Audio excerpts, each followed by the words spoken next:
ஒரு சின்ன form ஹவுஸோடைங்க 2 acre 30 send ஒரு தென்னந்தோப்பன் சேல்ஸ் வந்துருக்குதுங்க. வீடியோ முழுசாக பார்க்குறதுக்கு முன்னாடி நம்ம யூடியூப் சேனல் முதல்ல பார்க்குறீங்க அப்படின்னா சப்ஸ்கிரைப் பண்ணி வச்சு போட்டு பெல் பட்டன் அமைத்திக்கோங்க. அப்போ தான் நாங்கள் வீடியோ போட்டு உடனே வருங்க. இந்த லேண்ட் அமைச்சிருக்கக்கூடிய இந்த ஃபார்ம் ஹவுஸோட இந்த லொக்கேஷன் வந்து பார்த்திங்கன்னா நெகமம் பக்கத்தில் தாங்க இந்த லேண்ட் அமைச்சிருக்குது. பாதி வந்து எல்லாம் வந்து சின்ன கண்ணு போட்டு வச்சுருக்கேங்க. வயசு இருக்குலாம் பார்த்திங்கன்னா எப்படி இருந்தால் ஒரு 1.5 வயசு மேலே இருக்கு போட்டிருக்குது. இந்த லேண்டுக்கு பக்கத்துலேயே வந்து பாருங்க ஒரு மிகப்பெரிய குளமும் இருக்குது. குளம் பாருங்க அப்படியே கொடைக்கானல் குளமோட்டு இருக்குது. எப்பவுமே வந்து தண்ணிக்கு பிரச்சனை இருக்காது. சுற்றியுமே வந்து செழிப்பான ஏரியா. ஸோ இந்த மாதிரி குளம் இருக்கிற பக்கத்தில் நீங்கள் தோப்பு வாங்கினீங்க அப்படின்னா கிரவுண்ட் வாட்டர் லெவல் நல்லா இருக்குங்க. இந்த லேண்டுக்கு வாட்டர் சோர்ஸ்னு பார்த்தீங்கன்னா உள்ளுக்குள்ளே ஒரு தொட்டி ஒன்று கட்டி வச்சுருக்காங்க. அந்த தொட்டியில் வந்து ஒரு போர் வந்து ஓடுதுங்க. ஒரே ஒரு போர் தானுங்க. இந்த மொத்த ஃபீல்டுக்கு வந்து பார்த்தீங்கன்னா ஒரு வாட்டர் சோர்ஸ் வந்து சஃபிஷியண்ட்டாக இருக்குங்க. 5 ஹெச்பியில் வந்து இதுக்கு வந்து ஃப்ரீ சர்வீஸ் ஒன்று கொடுத்துருக்குறாங்க.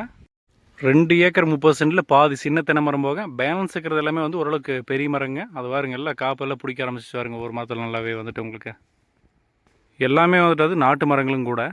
லேண்டு வந்துட்டு பார்த்தீங்கன்னா நல்லா தெக்கோட ஸ்கொயராக இருக்குது. இப்படி உள்ளே வந்துனே பார்த்தீங்கன்னா ஒரு தடம் வந்து ரெக்கார்டு பிரகாரம் வந்து பக்கத்து காட்டுக்காரங்களுக்கு இது வழி அப்படியே வருங்க. அப்படியே அவங்களுக்கு போகும். இது வந்து ரெக்கார்டு பிரகாரம் நம்ம விட்டு தான் ஆகணும். பின்னாடி தோப்புக்கு போகிறதுக்கு வந்துட்டு அதுவும் இல்லாமல் தோப்பு உள்ளே வரக்கு பார்த்தீங்கன்னா தார் ரோட்லேருந்து ஒரு 500 மீட்டர் வந்து நீங்கள் உள்ளே வரணும். பொதுத்தடத்து வழி உள்ளே வரணும். அது உங்களுக்கு ரெக்கார்டு பிறகு அதில் தடம் இருக்குது. பக்கத்துலேயே ஊருங்க. ஊரை ஒட்டின மாதிரி தாங்க இந்த தோட்டம் வந்து அமைச்சிருக்குது. நீங்கள் யாராவது பொள்ளாச்சி நெகமம் செஞ்சேரி மலை ஏரியா சைடு வந்து தோட்டம் தொலைவிட்டு இருந்தீங்கன்னா இந்த தோட்டத்தை வந்து ஒரு தடவை பாருங்கள். நல்லா மெயின்டைன் பண்ணிட்டு இருக்கக்கூடிய ஒரு சூப்பரான தோட்டம்ங்க. ஒரு ஏக்கர் வந்து நான் சொன்ன மாதிரி 55 லட்ச ரூபா வந்து கேட்டிருக்காங்க. 2 ஏக்கர் 30 சென்ட்டுங்க மொத்தமாக வந்துட்டு ஒரு சின்ன ஃபார்ம் ஹவுஸோட. இந்த தோட்டத்தை நீங்கள் விசிட் பண்ணணும்னா வீடியோலேயே 2 ஃபோன் நம்பர் கொடுத்துருங்க. அந்த ஃபோன் நம்பர் கான்டாக்ட் பண்ணிட்டு வாங்க. Thank you so மச்சுங்க.